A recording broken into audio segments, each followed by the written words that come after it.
El santo del día. Hoy 15 de junio la Santa Iglesia Católica celebra a Santa María Micaela del Santísimo Sacramento. Micaela significa Dios es mi fuerza. Esta mujer heroica que nació en Madrid, España, en 1809, tuvo que pasar por situaciones verdaderamente amargas antes de llegar a la santidad. Era todavía muy joven cuando murió su madre. Su padre murió también inesperadamente. Su hermano Luis pereció en un accidente al caerse de un caballo y su hermanita Engracia fue llevada imprudentemente por una niñera a ver la escena del ahorcamiento de un criminal y la jovencita al ver esta escena enloqueció. Le quedaba una hermana, Manuela, pero esta tuvo que salir al destierro porque los enemigos políticos de su esposo se apoderaron del gobierno. Recibió una educación muy seria. Empieza un noviazgo y después de 3 años de amistad muy armoniosa y muy santa con su novio, de un momento a otro se aleja, porque sus familiares se lo han ordenado así. Entonces las lenguas maledicientes se dedican a hablar mal de Micaela.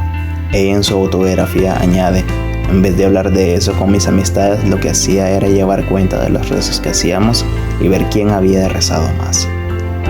Su hermano fue nombrado embajador en París y después en Bruselas. Micaela era de familia de alta clase social española. Ella tuvo que acompañarlo y entonces empezó una vida muy especial.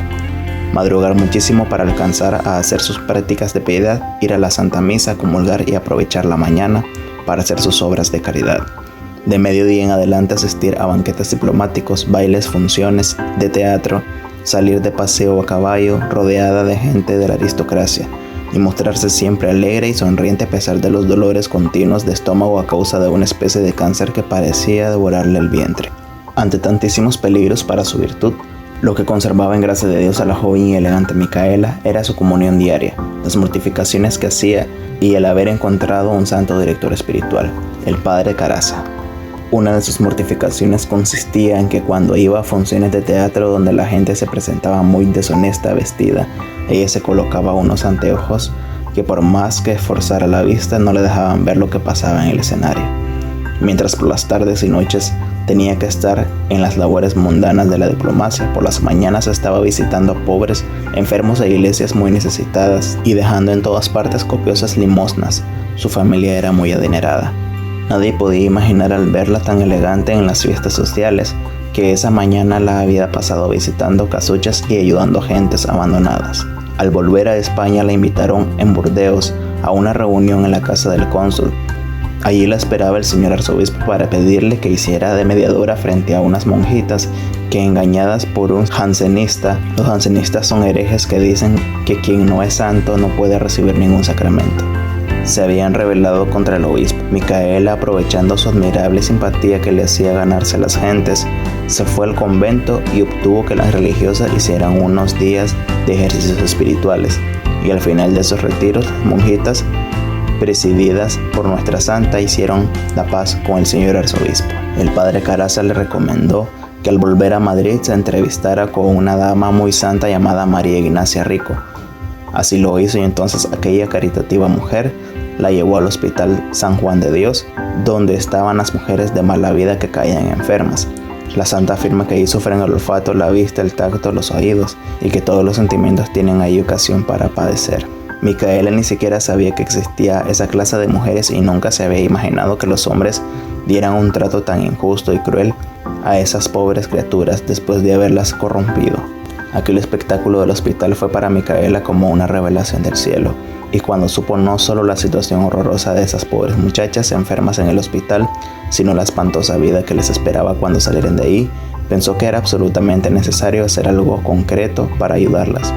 Y con su amiga María Ignacia consiguieron una casita para llevar allí a las muchachas en peligro para preservarlas, y a las que ya habían sido víctimas para redimirlas y salvarlas. Y sucedió entonces que alrededor de Micaela hubo una verdadera tormenta de incomprensiones y abandonos aún de sus amistades. Ahora se cumplía la antigua frase de San Ignacio: el mundo no tiene oídos para poder escuchar tan grande estruendo. ¿A quién se le iba a ocurrir que una mujer de la más alta clase social, emparentada con las familias más ricas y famosas de la capital, se fuera a dedicar a cuidar a prostitutas o mujeres de la mala vida? Todas sus antiguas amistades se negaron a ayudarle y ya ni la reconocían como amiga. Y luego sucedió lo que ninguno había esperado. Micaela dejó su casa elegante en un barrio rico y se fue a vivir con unas pobres mujeres de mala vida en una casucha miserable para poder transformarlas en personas honradas y santas. Al señor arzobispo le llevaban cuentos y calumnias, y entonces él envía a un sacerdote para que saque de la casa de Micaela el Santísimo Sacramento. Cuando el sacerdote llega, la santa se dedica a orar por él, y después de rezar unos minutos de rodillas cambia de parecer y se va sin llevarse el Santísimo Sacramento. Le llega un director espiritual demasiado rígido que le prohíbe hacer caso a los mensajes interiores que Dios le da. Una voz le dice: Micaela se va a incendiar la sacristía, pero ella no puede hacer caso a esto y tiene que dejar que suceda. Otra voz le dice: le echaron veneno a la comida, pero como el director le prohibió hacer caso a esas voces, empieza a comer. Solo que al sentir el sabor tan desagradable de aquel alimento se dice: aunque fuera sin voces, yo no me comería esto por lo asqueroso, y se detiene, pero alcanza a enfermarse bastante. Afortunadamente, en vez de ese equivocado director, le llega un santo de primera clase. A dirigirla es San Antonio María Claret, y bajo su dirección sí puede progresar grandemente en santidad. Son las 10 de la mañana y no hay con qué hacer desayuno para tantas jóvenes. Llega un misionero de Filipinas y la santa le cuenta su terrible situación. El misionero le entrega una moneda de oro que le han regalado.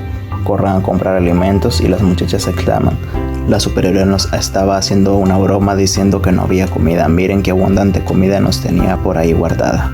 Cuenta Micaela en su biografía: una joven de iniciales NN es una muchacha que ha hecho muchos robos y me ha inventado cuentos horrendos, pero yo la sigo tratando con gran cariño, como si fuera mi mejor amiga.